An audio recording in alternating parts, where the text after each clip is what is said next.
सभी का बहुत-बहुत स्वागत है नित्य श्रवण की कथा में। हरे कृष्णा, सभी का बहुत-बहुत स्वागत है नित्य श्रवण की कथा में। और हम लोग चर्चा करेंगे मन के विषय में। तो मन के बारे में जब बात करते हैं, तो ये कहा जाता है कि मन लगा के सुनो, मन लगा के काम करो। Give your full mind, mind the gap. Metro में जाते हैं तो कहते हैं माइंड, मन रहना चाहिए। लेकिन भगवत गीता में मन केवल ध्यान के लिए प्रयोग नहीं होता कि बस किसी चीज में ध्यान देना ही मन का काम है, बल्कि भगवत गीता से हमको पता लगता है कि मन वो चीज है जिसके माध्यम से हम यानी कि आत्मा बाहर के जगत से कनेक्ट हो रही है। अगर मन ना हो तो आप बाहर के जगत से कट जाओगे। आंखें नहीं है फिर भी आप बाहर के जगत के संपर्क में हो। तो एक दो इंद्रियां अगर काम नहीं कर रही तो भी कोई दिक्कत नहीं है।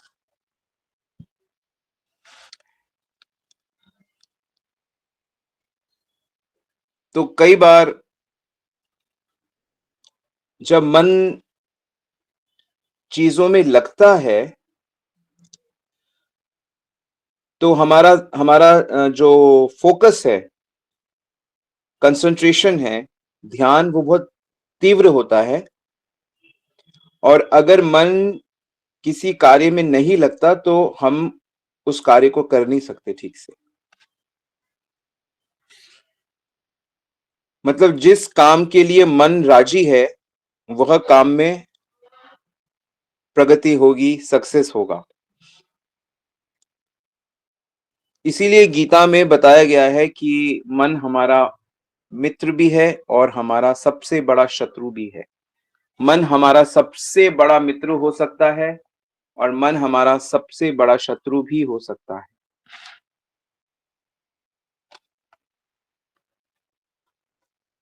तो कौन सा मन सबसे बड़ा मित्र है और कौन सा मन सबसे बड़ा शत्रु है? तो जो मन भगवान में लगा हुआ है वो मित्र बन जाता है। ध्यान दो इस बात को। अनेक अनेक योगिक क्रियाएं शास्त्रों में बताई गई हैं मन को कंट्रोल करने के लिए। विशेष करके प्राणायाम बताया जाता है।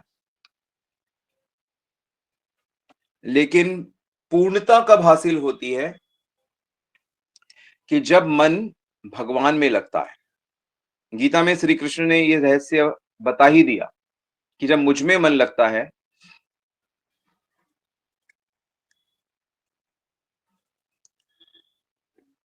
तानी सर्वाणी संयम्य युक्ता आसीता मत्परा वशे ही यस्य इंद्रियाणि तस्य प्रज्ञा प्रतिष्ठिता। जो अपने इंद्रियों को कंट्रोल करके उसको मन के कंट्रोल में ला देता है और अपने मन को मुझ में लगाता है,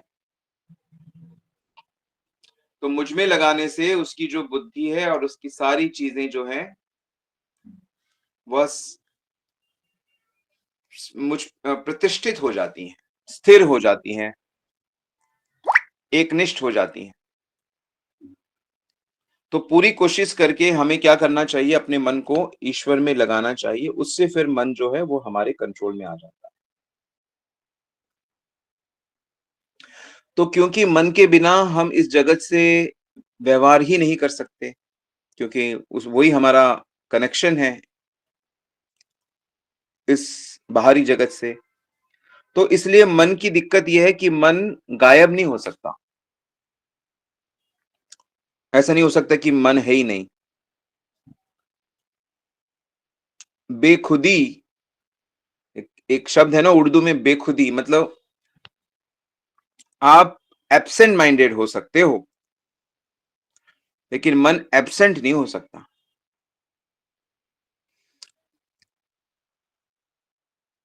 तो ऐसी सिचुएशन में क्या होता है कि ऐसा नहीं है कि मन है ही नहीं। अरे मेरा मन नहीं है, मन नहीं है यहाँ पे, तुम्हारा मन क्यों नहीं है यहाँ पे? मन नहीं है का मतलब ये नहीं है कि मन है ही नहीं। मन है, बस मन हमारे कंट्रोल में नहीं है। मन कहीं और है। मन कहीं और है। मन या तो भविष्य की प्लानिंग कर रहा है, या भूतकाल की पास्ट टेंस में किसी चीज में लग गया है, या किसी इंद्रियां के सुख के विषय में सोच रहा है मन, ऐसा चला जाता है, क्योंकि उस पे कंट्रोल ही नहीं है।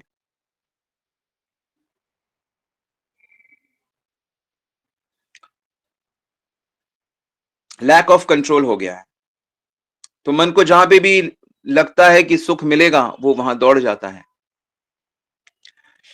तो हम सब के अंदर ये जो मन है, और इस मन के अंदर फिर कई तरह की बीमारी हैं। काम, क्रोध, लोभ, मोह, मद, मत्सर्य, सब बीमार, सब के सब बीमार। और इस बीमार मन के साथ ही हमें ये भौतिक जगत में हमें भौतिक शरीर प्राप्त हुआ है।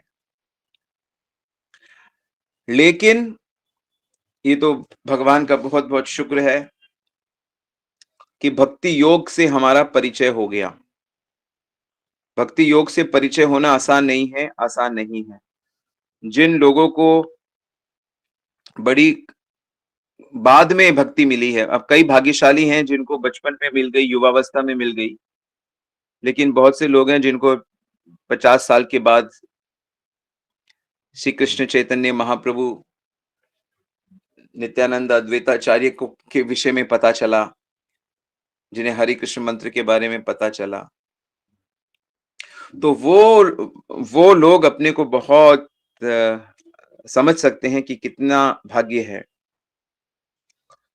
तो भक्ति योग, जिनको भक्ति, वैसे तो भक्ति, ऐसे भक्ति तो सब लोग कर ही रहे हैं।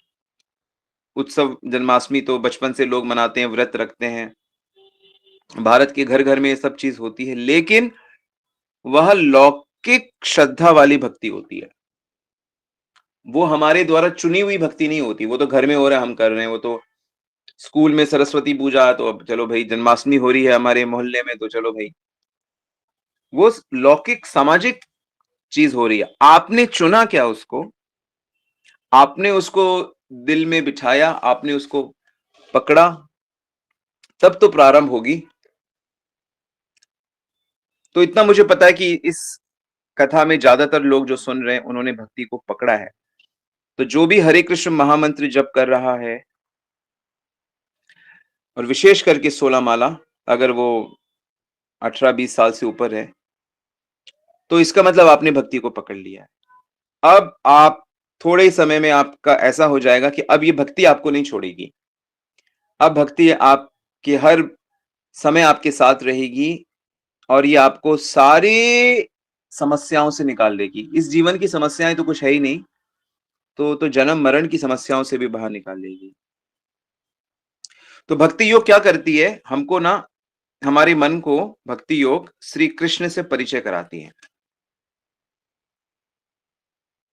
हमारा मन अभी संसार की बहुत सारी चीजों में घूम रहा है। यहाँ पे सुंदरता ढूंढ रहा है, यहाँ पे सेफ्टी ढूंढ रहा है, यहाँ पे एक्साइटमेंट ढूंढ रहा है, एड्रेनल एक्सपीरियंस ढूंढ रहा है, चैलेंजेस ढूंढ रहा है, फैमिली ढूंढ रहा है, आनंद ढूंढ रहा है। तो भक्ति योग हमका हमारा परिचय कराती है एक दिव्य पर्सनालिटी से। उनका नाम है श्री कृष्ण। और हमारा परिचय कराती है कैसे 24 घंटे हम उन श्री कृष्ण के संपर्क में रह सकते हैं, क्योंकि वो सब जगह है। और ये जो मन है, ये भी 24 घंटे उनको पकड़ सकता है। देखिए, कोई और चीज नहीं है कहीं पे अगर शास्त्रों की माने, कण कण में भगवान का वास होता है। घट घट व्यापी राम, घट घट व्यापी बच्चा बच्चा जानता है ये बात। God is omni present, omniscient. Bible में भी कहा गया, सब जगह भगवान है। ईश्वर सर्वभूतानाम, सब जगह वो ईश्वर का वास होता है। लेकिन कैसे होता है? अपनी शक्तियों के माध्यम से होता है, और शक्ति और शक्तिमान एक होते हैं। परमात्मा रूप से वो हृदय में वास करता है।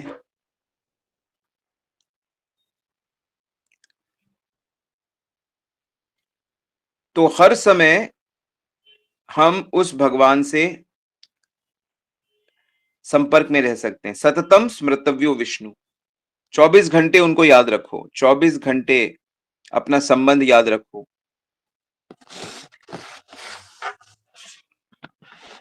तो मैं इस पे विचार कर रहा था कि आखिर हमें मन में रखना क्या क्या है, मन में क्या क्या याद रखना है हमको, हम हमारे मन में क्या क्या होना चाहिए, ऐसा मैं सोच रहा था। तो मैंने कुछ एक पॉइंट्स लिखे, वो मैं आपके साथ शेयर करता हूं कि इस चंचल मन को कहां पे बिजी रखना है। ठीक है, तो आप लोग तैयार हो? तो देखो, सबसे पहले जो चीज हमें समझनी है, अपने मन को और बुद्धि को समझाना है, वो ये कि देखो, हमारा जो ये जो शरीर आपको मिला हुआ है, स्त्री शरीर है, पुरुष शरीर है, युवा शरीर है, बालक शरीर है, या वृद्ध शरीर है, वो आपकी शरीर की अवस्था है। लेकिन आत्मा आपकी हमेशा दिव्य है, यंग है। आत्मा कभी ना बूढ़ी होती है, ना मरती है, ना, वो बिल्कुल एक यूनिक अवस्था है। तो जब तक आपके पास, हमारे पास ये शरीर है, तो हमें इस शरीर में रहते हुए हमारा जो मेन लक्ष्य है ना, वो धर्म, अर्थ, कामनाएं, शरीर की कामनाएं, वासनाएं और मोक्ष नहीं है, नहीं होना चाहिए। हमें अपने मन में इस बात को दृढ़ करना है कि हमारा लक्ष्य कृष्ण प्रेम की प्राप्ति है। हमारे हृदय में जो सुप्त अवस्था में कृष्ण प्रेम है, हमारे हृदय में आत्मा के अंदर भगवान से प्रेम करने की एक पावर है। नित्य सिद्ध कृष्ण प्रेम साध्यो कभू नाई, श्रवण आदि शुद्ध चित्ते करहे उदय। कि अगर आप शुद्ध भाव से भगवान का श्रवण करोगे, कथा सुनोगे और उनका कीर्तन करोगे, तो कृष्ण प्रेम जागृत हो जाएगा और आप सदैव कृष्ण की याद में रहोगे। तो अभी आपको सिर्फ दिन भर में ये याद रखना है कि मेरा लक्ष्य कृष्ण प्रेम है भाई। कोई भी काम करने जाओगे तो ये सोचना कि कृष्ण तो देख तो रही हैं, आप भूल जाते हो, कृष्ण तो देख ही रहे हैं उस काम को। तो कृष्ण अगर मान लो मुझे देख रहे हैं, तो मुझे वो कार्य कैसे करना चाहिए, आपको किसी से पूछने की जरूरत नहीं पड़ेगी। अगर आप इसी सिद्धांत को लेके चलते हो कि मैं अभी पढ़ाई कर रहा हूं, तो मुझे कैसे पढ़ाई करनी चाहिए, मैं अभी किचन में काम कर रही हूं, तो मुझे कैसे काम करना चाहिए, मैं गुरु की आज्ञा में रहना है मुझे, तो मुझे कैसे उनका शिष्य बनना है, मुझे कैसे एक पुत्री बनना है, मुझे कैसे एक पत्नी बनना है, मुझे कैसे एक माँ बनना है, मैं एक साधक हूं, मैं मुझे कैसी साधना करनी चाहिए जिससे मेरे श्री कृष्ण प्रसन्न हो जाए। और ये मान के चलो कि वो साथ में ही है, वो साथ में ही आपके कमरे में बैठे हुए हैं, हृदय में बैठे हुए हैं, कमरे में बैठे हुए हैं, ऐसा भाव करना है। तो पहली चीज यह है कि मुझे श्री कृष्ण को का प्रेम प्राप्त करना है, उनके हृदय, मेरे हृदय में उनके प्रति लबालब प्रेम भर जाए। है वो ऑलरेडी, बस उसे जागृत करना है। कृष्णदास कविराज कहते हैं, श्रवण आदि शुद्ध चित्ते कराए उदय। ठीक है, तो ये पहली चीज है जो आपको याद रखनी है, मन में रखना है। जो बात हमें भूलना नहीं, इस बात को भूल जाओगे, फिर लेक्चर सुनोगे, फिर पढ़ाई करोगे, गीता पढ़ोगे, भक्तों से मिलोगे, फिर आपको, अरे मैं तो भूल गया कि मेरा लक्ष्य तो कृष्ण प्रेम है, मैं तो कहां उलझ गया, किसी ने मुझे कुछ बोला, मैं तो अपने मान सम्मान के चक्कर में पड़ गया, कुछ नफा नुकसान हो गया, मैं तो उसी की चिंता करता रहता हूं। पैसा तो हाथ की मैल है, तो जाएगा तो आएगा भी, मेहनत करूंगा तो मेरा फल तो आएगा आएगा। नोट कर लिया आपने? क्या क्या नोट किया, लिख के बताओ, क्या याद रखना है हर समय, हर दिन, घड़ी घड़ी?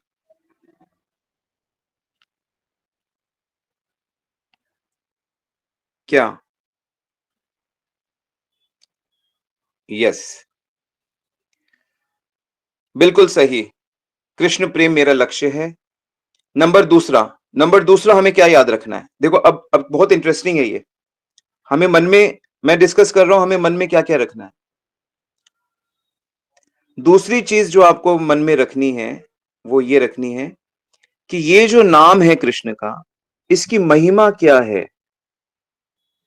ये कितना महान है, इसमें है क्या, इस नाम में कितनी मिठास है, क्या आपको पता है? मैं आपसे पूछ रहा हूं। वृंदावन के एक महान हमारे मंदिर में एक भक्त हुए आयेंद्रा प्रभु। अब हम इस्कॉन में जाओगे तो कीर्तन जो चलता रहता है 24 घंटे, उन्होंने शुरू किया है। वो बड़े अच्छे भक्त, तो मेरा उनसे बड़ा पर्सनल संबंध भी था 10-12 सालों का। अब तो वो गोलोक चले गए। तो मैंने उनसे पूछा, प्रभु जी आप तो नाम जप करते हो, तो इसमें कितनी मिठास है, आप हमें वो बताओ। उन्होंने 3 घंटे का लेक्चर दे दिया और कहा कि कृष्ण चैतन्य, अगर नाम का मिठास प्राप्त करना है तो त्रिनादपि तरो रिवा होकर, अमानी ना मान, जो महाप्रभु ने कहा है वो करके अधिक से अधिक माला करो और अधिक से अधिक कीर्तन करो, और किसी को बताओ मत कि मैं कितनी माला करता हूं। वो घमंड नहीं लाना है। चुपचाप खाली समय में, जब भी समय मिले और दूसरों से बच के नाम जप करते रहो, तब नाम का रस आपको प्राप्त होगा। तो हमको मन में ये समझना है कि इस नाम की महिमा कितनी है।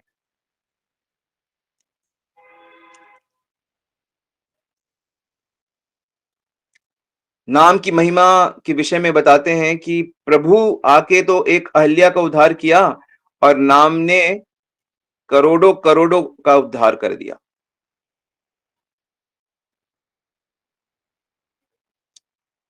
प्रभु से बड़ा प्रभु का तो नाम की अनंत महिमा है। सुबह की जो क्लास होती है नाम जप के समय, उसमें भक्त लोग नाम महिमा चर्चा, तो मुझे जानना है नाम की महिमा क्या है और नाम में मिठास कितनी है। मुझे वो मिठास एक्सपीरियंस करनी है। जैसे संसार के लोग, अरे तुमने उस दुकान का वो मिठाई खाया है, भारत की स्वीट्स खाई है, तुमने उस दुकान की हलवा खाया है, कचौड़ी खाई है। अलग अलग दुकान के स्वाद तो याद है लोगों को, लेकिन मैं पूछ रहा हूं क्या हमने नाम की महिमा, नाम का रस पिया है? तो हमको ये याद रखना है कि मुझे नाम का रस पीना है।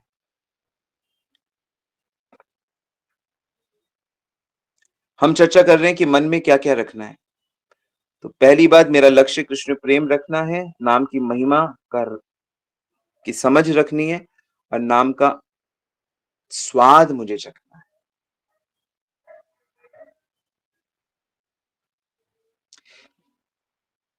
तीसरा चीज जो आपको मन में रखना है वो ये रखना है कि हमसे ना बहुत गलतियां होती हैं।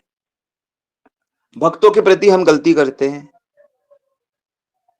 हम भगवान के प्रति सेवा अपराध करते हैं, अपने जो मूर्ति है उसके प्रति गलती करते हैं। भगवान की तरफ पैर रख के बैठ गए, भगवान की तरफ पीठ कर दिया, भगवान के सामने झूठ बोल दिया, भगवान के सामने चिल्ला दिया, भगवान के सामने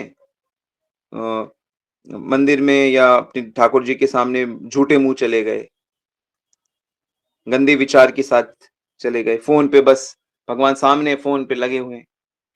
तो ये सब अपराध होते हैं। तो हमें अपराध से बचने की समझ रखनी है और वो अपराध से बचने की चेष्टा करते रहना है। कोई वैष्णव आया, कोई भक्त आया, तो कोई मम्मी आई, पापा आए, बड़े गुरु आए, टीचर आए, स्कूल में टीचर, बड़े लोग, पड़ोसी, कोई सज्जन व्यक्ति, तो उनके प्रति हमारा कुछ गड़बड़ ना हो जाए। तो करते करते इतने एक्सपर्ट हो जाएंगे कि हम फिर वो हमारा स्वभाव बन जाएगा। ठीक है, तो ये सजगता की आवश्यकता, ये फोकस यहां पे रहना चाहिए। चौथा जो हमको अपने मन में क्या रखना है, भगवान की शिक्षाएं क्या है, भगवान के सिद्धांत क्या है, भगवान के अंदर कौन कौन से गुण है, राम जी में कौन से गुण है, कृष्ण जी में क्या क्या गुण है, राधा जी में कौन से गुण है, जो 26 क्वालिटी बताते हैं कौन कौन सी क्वालिटी है, भगवान की कौन कौन सी लीलाएं हैं, उन लीलाओं का रहस्य क्या है? उन लीलाओं का सीखने का क्या है? आखिर भगवान इस लीला के माध्यम से क्या हमें बताना चाहते हैं? ये हमें मन में रखना।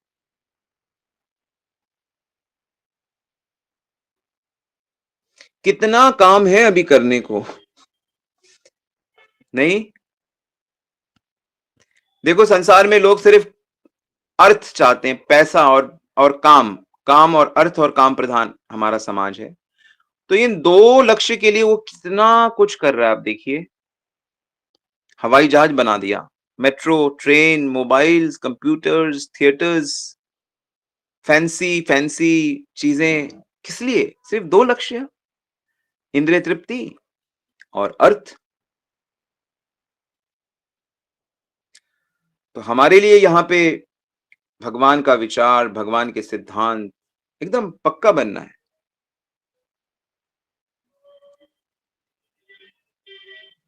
क्या-क्या लीलाएँ उन्होंने करी, क्यों करी? ठीक इसी प्रकार भगवान के साथ-साथ उनके जो भक्त हुए, बड़े प्यारे-प्यारे भक्त हैं भगवान के। वही गीत है ना, प्रभु के हैं जो सारे भक्त, वही सद्गति हमारे हैं।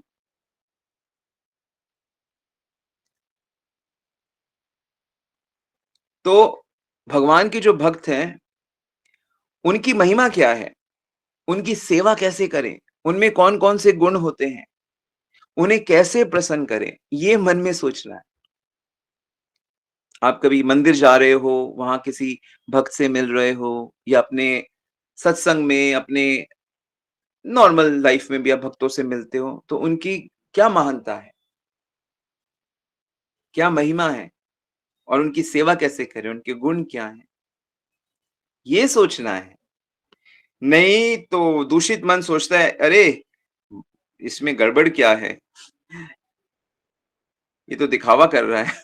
ऐसे सोचने लगता है मन। क्यों सोचता है ऐसे? इससे हमें क्या लाभ होगा? उल्टा हम हमारी भक्ति तो कम हो जाएगी। तो इस तरह से हमें मन को ट्रेन करना है। एजुकेशन का मतलब क्या होता है? Education means training the mind. आप देखिए डेफिनिशन यही है। Training of the mind is called education. तो हमें अपने को इस तरह से एजुकेट करना है, अपने माइंड को कि भाई तुम इधर-इधर घूमो। जैसा जैसा सिद्धांत क्या है? मन को कहाँ जाना है? भगवान का नाम, रूप, गुण, लीला, भक्त, धाम।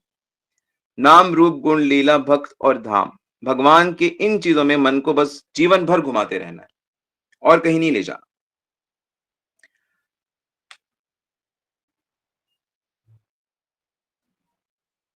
और अगर भौतिक ऐश्वर्य की बात आती है तो उसके दोष में मन लगाना है कि भौतिक ऐश्वर्य का दोष क्या होता है।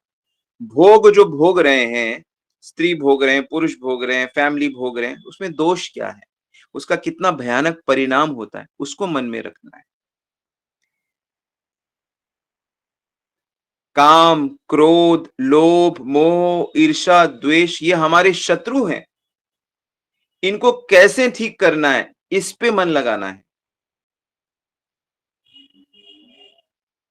हर सिचुएशन, हर कोई भी सिचुएशन मेरे लाइफ में आ रही है, उसको मुझे भक्ति के आँखों से देखना है, आध्यात्मिक दृष्टि से देखना है।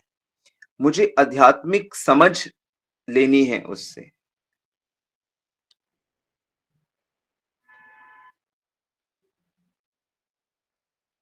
इतने-इतने महान आचार्य हुए हैं, इन्होंने इतने-इतने ग्रंथ लिखे हैं, इनके इतने अद्भुत चरित्र हैं,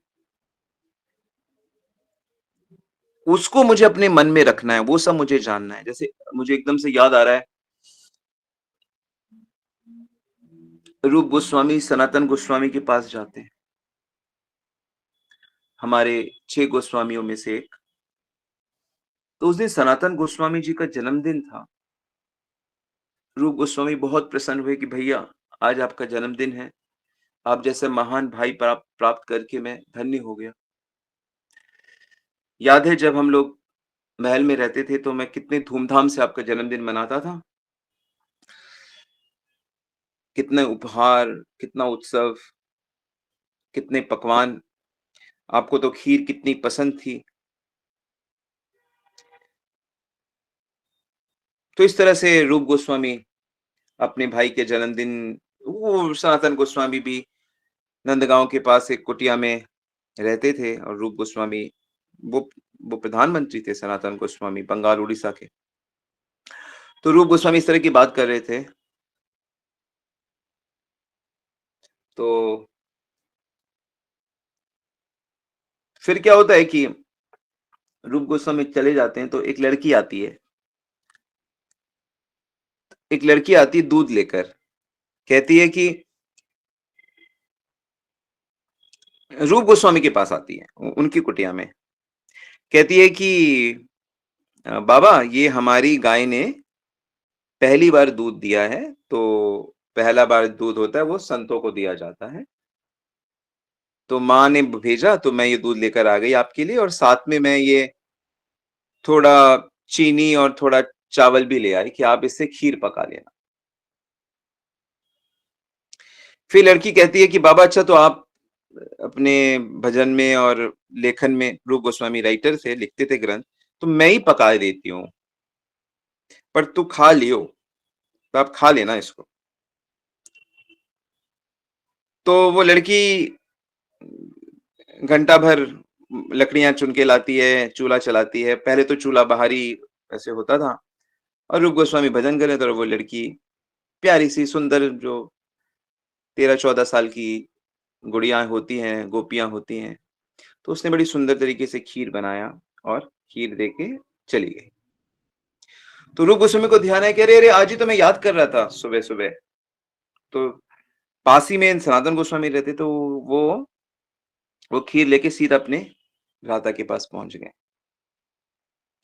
कि भैया ये खीर, मैंने कहा था, मैं खीर देखो, भगवान कृष्ण कितने कृपालु हैं, खीर अरेंज हो गई। तो खीर तो जाके सनातन गोस्वामी वो भोग लगा के वो खीर थोड़ा सा खाते हैं, और जैसे ही खाते हैं, तो वैसे ही पूरे शरीर में ना ऐसी कृष्ण प्रेम की तरंगे उठती हैं, अष्ट सात्विक भाव प्रकट होने लगते हैं।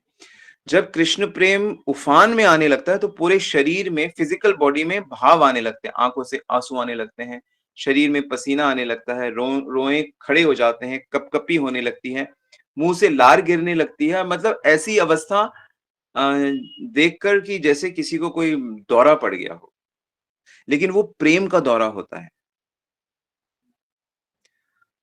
तो वो तो लगभग बेहोश हो गए, और फिर कहते हैं, खीर तुमने बनाई है? कहती नहीं भैया, मैंने नहीं बनाई। ऐसे ऐसे घटना सुनाते। ओ हो, सनातन जी को समझते हुए एक क्षण नहीं लगता है कि ये हमारी राधिका, श्री श्री राधा रानी ही खुद आ गई, क्योंकि तुमने ऐसी इच्छा करी थी।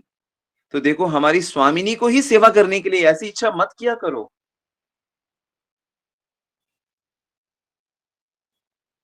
भाई को डांटा, तुम ऐसी इच्छा करोगे कि हमारी स्वामिनी को ही आना पड़े।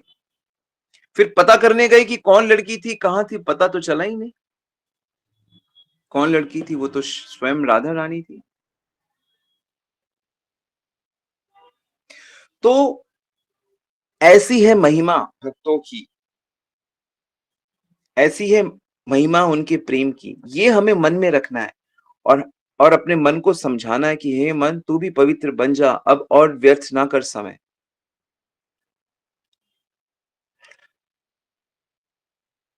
दिव्य अवस्था में, और फिर वो जो, क्योंकि हम कुछ भी एक्सपीरियंस करते हैं, वो कहां से करते हैं? मन से तो एक्सपीरियंस करते हैं। तो जब हमारा मन दिव्य बनेगा, तभी तो हम दिव्य रस को आस्वादन कर पाएंगे। तभी हमें संसार की उथल पुथल से हमें फर्क नहीं पड़ेगा, क्योंकि अब आप मैच्योर हो गए हो, बड़े हो गए हो। छोटे बच्चों का मन बहुत कच्चा होता है, वो जरा जरा सी चीज के लिए रोते हैं, जरा सी टॉफी के लिए, जरा सी खिलौनों के लिए, जरा जरा सी, क्योंकि वो बड़े कच्चे हैं अभी, कोमल हैं, लेकिन संसार फिर हमको बिगाड़ देता है। हम झूठ फरेब, हम कामुक बन जाते हैं, हम लोभी बन जाते हैं, हम दोषी बन जाते हैं, हम दोष देखना जैसे हमारी आदत बन जाती है, और हमको पता भी नहीं लगता कि हम इस मन के दूषित गंदे गंदे नाले हमने अपने मन में बना लिए। तो इसलिए ये सब चीजें याद रखनी है कि मुझे मन में क्या रखना है और क्या नहीं रखना। जैसे आप अपने घर में कोई कचरा डाले तो आप ऐतराज करोगे ना कि मेरे घर में क्यों कचरा डाल रहे हो? तो ठीक उसी प्रकार अपने मन में जो संसार के लोग कचरा डाल रहे हैं, जो सिनेमा वाले कचरा डाल रहे हैं, जो ये न्यूज़ वाले डाल रहे हैं, या जो सांसारिक लोग हमारे दिमाग में डाउट, संशय डालते रहते हैं, बुराइयां क्यों डालने देते हो आप इसको? सावधान हो जाओ। नहीं, ये मन ही मुझे मुझे भगवान कृष्ण तक ले जाएगा। इसे मैं बिल्कुल पवित्र और सुरक्षित रखना है।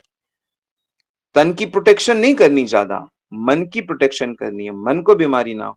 और जो बीमारियां हो चुकी है वो भगवान की कथाएं सुनकर, भगवान के भक्तों की महिमा सुनकर, उनके व्यवहार को देखकर समझकर ये बीमारी भी हमने हटा ली। 24 घंटे ये भाव रखना है कि मेरे अंदर भगवान हैं, कृष्ण रहते हैं, सबके अंदर रहते हैं, इसको मन में रखना है। तो इस प्रकार के ये कुछ चीजें हैं जो आप मन में रखेंगे तो मन बड़ा ही दिव्य बन जाएगा। ओके, हरे कृष्णा, श्रील प्रभुपाद की जय। आई होप ये बहुत हेल्पफुल रहेगा आज का क्लास। बस आप संकल्प ले लो कि मुझे ऐसा मन बनाना है अपना। श्रील प्रभुपाद की जय, श्री गुरु महाराज की जय।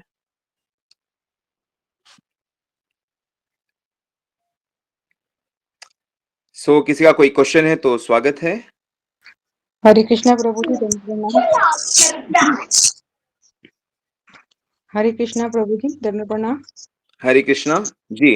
प्रभु जी, जैसे आपने बताया कि हम भक्तों के प्रति गलती करते हैं और भगवान के प्रति अपराध करते हैं।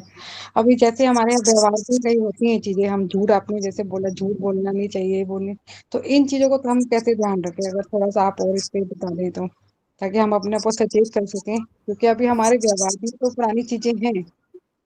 अगर आप थोड़ा और इसको क्लियर कर दें प्रभु जी। हरे कृष्णा प्रभु जी, दंड प्रणाम। देखिए, जैसे कोई गरीब व्यक्ति है और उसको अपना घर चलाने के लिए कोई नौकरी करनी पड़ती है, तो वो अपनी नौकरी में बड़ा सावधान रहता है, क्योंकि अगर वो अपनी नौकरी में सावधान नहीं रहेगा तो उसकी नौकरी चली जाएगी और उसके परिवार में बहुत समस्याएं हो सकती हैं। तो जब भक्त को ये अच्छे से समझ में आ जाता है कि मेरे को प्राप्त क्या करना है, जब उसका तत्व पक्का हो जाता है तो फिर वो बड़ा सावधान हो जाता है। तो इसीलिए बिना तत्व ज्ञान के, बिना चीजों को समझे आप सतर्क कैसे हो जाओगे? नहीं हो सकते। इसीलिए जो पहला फेज होता है भक्त के जीवन का, जो चीजों को ठीक ठीक समझना होता है। और गलतियां हो रही हैं क्योंकि आपको चीजों की, हमें चीजों की समझ नहीं है। हमारा मन उस चीज को समझ नहीं रहा, वो उल्टा पुल्टा रिएक्ट कर देता है। तो इसलिए अपने मन की सफाई धीरे धीरे होगी, नाम जप से होती है, धीरे धीरे बड़ों से सीख कर होती है, बड़ों गुरु वैष्णवों के आशीर्वाद से होती है। मतलब कुछ एक प्रिंसिपल तो आपको देखो पक्का करना पड़ेगा, बिल्कुल पक्का। जैसे कि आप, एक उदाहरण मैं अक्सर देता हूं कि एक बाबा थे वृंदावन के, जो कथा करते समय अपने गले में रामपुरी चाकू लटकाते थे। बड़ा चाकू होता है, रामपुरी चाकू is like a big knife. तो किसी ने पूछा, महाराज जी ये चाकू? कहते नहीं नहीं, ये चाकू, क्षमा करना, मैं ये चाकू रखता हूं, लेकिन ये चाकू मैंने अपने लिए रखा है कि अगर किसी दिन मैं निंदा करूं किसी की तो इस चाकू से अपनी जीभ काट लूंगा। तो ये चाकू मुझे याद दिलाती रहती है। तो बड़ा कठोर संकल्प है। तो हमें कोई इतना कठोर नहीं, लेकिन कम से कम हम कुछ संकल्प करें कि नहीं, हम कम से कम वैष्णवों की बुराई सुनेंगे नहीं या करेंगे नहीं, या सुनेंगे तो हम उपवास। भक्ति सिद्धांत महाराज ने एक बार रघुनाथ दास गोस्वामी की किसी ने बुराई कर दी थी, तो 3 दिन तक उपवास किया कि मैं कितना पापी हूं, मुझे अपने गुरुजनों का ही निंदा सुनना पड़ा। तो कुछ एक संकल्प के साथ हम लोग आगे बढ़ेंगे, ठीक है? कुछ एक संकल्प लेंगे कि जो जो आपको लगता है कि कमी है, तो हम वैष्णव निंदा नहीं सुनेंगे, और अगर सुनेंगे तो हम अब कुछ प्रायश्चित करेंगे, और हम करेंगे नहीं, हम चुप हो जाएंगे, लेकिन हम मुंह से नहीं बोलेंगे। चाहे मन में बोलो, और मुंह से अगर हम बोल रहे हैं तो फिर हम प्रायश्चित करेंगे। तो ऐसा संकल्प लेना पड़ेगा मैया। अदरवाइज अपने आप नहीं होगा। स्वामी जी दंडवत प्रणाम, हरे कृष्णा। जी धन्यवाद मैं प्रणाम। जी एक मिनट, ये क्वेश्चन पूरा हो जाए इंदु जी। प्रभु जी जैसे हम मंदिर जाते हैं तो थोड़ा जैसे भगवान के सामने, अभी तो हम मैं भी गलती करती रहती हूँ। अब आपने जैसे कुछ पॉइंट लिखे हैं, मैंने एक दो लिख पाई हूँ, झूठ नहीं बोलना चाहिए। तो ये भी मतलब हम चाहे मंदिर तो थोड़ा मतलब अभी है कहा ना, हैबिट्स के अंदर हमारे थोड़े घस बने हुए हैं। तो ये चीजें मतलब संकल्प करना पड़ेगा, मेरे को भी ध्यान रखनी छोटे चाहिए। छोटे संकल्प करिए, बड़े संकल्प मत करिए, छोटे संकल्प करिए। जी जैसे मैं उस दिन कह रहा था एक क्लास में कि दोपहर के 2 बजे तक हम किसी की बुराई नहीं करेंगे। ऐसा संकल्प ले लो कि आधा दिन नहीं करेंगे। आधे दिन के बाद करेंगे। मतलब कहने का अर्थ है कि मन को आपको एक दायरा देना पड़ेगा। ठीक है? जी प्रभु जी, थैंक यू प्रभु जी। हाँ, हरे और जब तक आप इसको कृष्ण। संकल्प की रस्सी नहीं खींचोगे ना, ये कंट्रोल में नहीं आने वाला। ये इसी ठीक को प्रयास बोलते हैं। जी। ठीक है प्रभु, थैंक यू प्रभु जी। हरे कृष्णा, धन्यवाद प्रणाम। जी धन्यवाद प्रणाम। प्रभु जी, आपने एक अभी बताया था कि आप हर वक्त ये सोचो कि मेरे पास श्री कृष्ण जी बैठे हैं। जी। तो ये हम घर में अकेले होते हैं, तो और तो भी अच्छा है। ये फील हम कई बार करते हैं। बहुत मतलब अच्छा, इसको और दृढ़ करिए। अभी ये, आपके साथ हाँ, बैठ। लेकिन फिर थोड़ी देर बाद जैसे अकेले हुए, मन उदास हुआ, तो एकदम लगा जैसे कृष्ण भगवान हमारे सामने ही बैठे हैं। लेकिन बाहर जाते हैं तब फिर भूल जाते हैं। तो साथ ले जाओ उनको भी, उनके साथ चलो, कोशिश करते रहो। ठीक है? हाँ बार बार जी, भूल जाओगे, बार बार उसको प्रैक्टिस करो, बार बार भूल जाओगे, बार बार प्रैक्टिस करो, क्योंकि तो हम प्रैक्टिस। अकेले होते हैं, किसी से बात नहीं कर सकते। फोन अकेले का पर भी कृष्ण है आदमी तो कितनी साथ। बात करेगा। हाँ पहली जी, बात, अकेले कहाँ हैं आप? कृष्ण साथ हैं आपके भैया। हाँ वही तो। फिर तो अब हमको काफी अच्छा लगता है। अब हमें बहुत अच्छा। अब हमें अच्छा लगता है। लेकिन आज आपने एक बात और नहीं बताई है। हम 16 माला करते हैं, 16 से कभी कभी हम ज्यादा भी कर लेते हैं। लेकिन आज आपने हमें एक बहुत बढ़िया बात बताई है कि कीर्तन भी करो और माला गुप्त करो। जी जी बिल्कुल। ये ये ये हम आज से करना शुरू कर देंगे। गुप्त माला करनी है। अब हमने किसी को बताना ही नहीं कि मैंने कितनी माला की है। बहुत अच्छे। और आप हरे तो। कृष्णा गुरुजी, दंडवत प्रणाम। जी धन्यवाद प्रणाम। जी गुरुजी, हमें हमारा ये प्रश्न था कि हमने पिछले साल लड्डू गोपाल एक लाए हैं, उनकी पूजा हम करते हैं। तो मेरी 3 साल की बिटिया है, वो भी आगे आगे जैसे जाती है और उनको लेती है, गोद गिरा देगी, कभी कैसे, मतलब ठीक से नहीं करती है वो। तो वो तो बच्ची है, लेकिन हमें लगता है कि हमें अपने प्रति लगता है कि कहीं हम गलत समय पे तो नहीं लाए, अभी बच्चा छोटा है, वो भगवान जी को ऐसे ऐसे कर रहा, मुझे अभी नहीं लाना चाहिए था, ये सब मन में भाव आता है। तो क्या है, मतलब थोड़ा आप बता विग्रह दें। विग्रह सेवा को, वैसे तो बच्चों का लाड लगाना स्वाभाविक है, वो हर चीज को छूते हैं, हर चीज को उठाते हैं। लेकिन लेकिन गिरा जो भी देती है, दूसरे हाथ से ठाकुर जी छू की जो देती है। सेवा है, उसके लिए आप दूसरा एक खिलौना ले आइए, कृष्ण का ही कोई गुड्डा गुड्डी ले आइए। जी और जो विग्रह है, मूर्ति है, उसको थोड़ा ऐसी जगह पे रखिए कि वो आसानी से ना पकड़ सके। उस पे उसको सिखाइए, समझाइए। जी। जी, और एक बात और गुरु जी, ये जैसे अभी हम भक्ति कर रहे हैं, माला भी करते हैं, पूजा भी करते हैं, लेकिन ना अभी मन में वो चाव नहीं है, ये एक रिस्पॉन्सिबिलिटी लगती है कि भाई गुरु जी बोले हैं, या फिर ये करना मेरे लिए हितकर है। हाँ, तो तो क्या यही ऐसे यही तो पहला स्टेज है। फिर करते गुरु करते और हमें भगवान अपनी गुरु तरफ लेंगे ना। गुरु और शास्त्रों की आज्ञा से भक्ति शुरू की जाती है, उनके शासन में की जाती है, जब मन लगता नहीं है। फिर धीरे बिल्कुल धीरे बिल्कुल मन नहीं लगता गुरु मन जी। लगने लगेगा, तो फिर राग भक्ति होने लगेगी। फिर मन जी पूरी तरह से लग जाएगा, फिर रागात्मिका प्रेमा भक्ति होने लगेगी। ठीक जा रही हो बिल्कुल। जी, धन्यवाद गुरु जी। मन लग गया तो फिर तो हो गया, फिर तो काम खत्म, काम तो हो गया, आपका जीवन हो गया सफल। जी जिसका बस। मन कृष्ण में लग गया, हो तो गया, उसका जीवन परिपूर्ण हो गया भाई। जी, अभी तो खाली बस एक रिस्पॉन्सिबिलिटी करके करते, अभी अभी उत्साह नहीं आता मन में, लेकिन ईश्वर ठीक की है, कृपा हरे रहेगी तो कृष्ण। जरूर हो जाएगा। हरे कृष्ण। जी। हरे कृष्ण गुरु जी, धन्यवाद। धन्यवाद प्रणाम। प्रणाम गुरु जी, प्रणाम। सुबह की क्लास का टाइम, सुबह की क्लास जो होती है वो 5 से 6:30 होती है। उसमें सवा घंटा, 1 घंटा 20 मिनट प्रभु का नाम जप होता है, और फिर 5 मिनट हरि नाम पे, पर ये क्लास होती है FCC पे। तो FCC का लिंक गरिमा आप भेज सकते हो इफ यू आर हियर।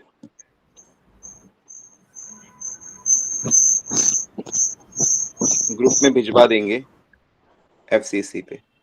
इस लिंक पे भी सर सब लोग जुड़ सकते हैं गुरुजी? FCC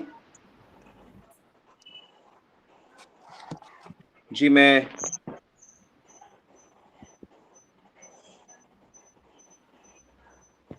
प्रश्न है कि शौच के बाद माला, नेहा बिल्कुल स्नान के बिना माला नहीं करना है, शौच के बाद स्नान आवश्यक है।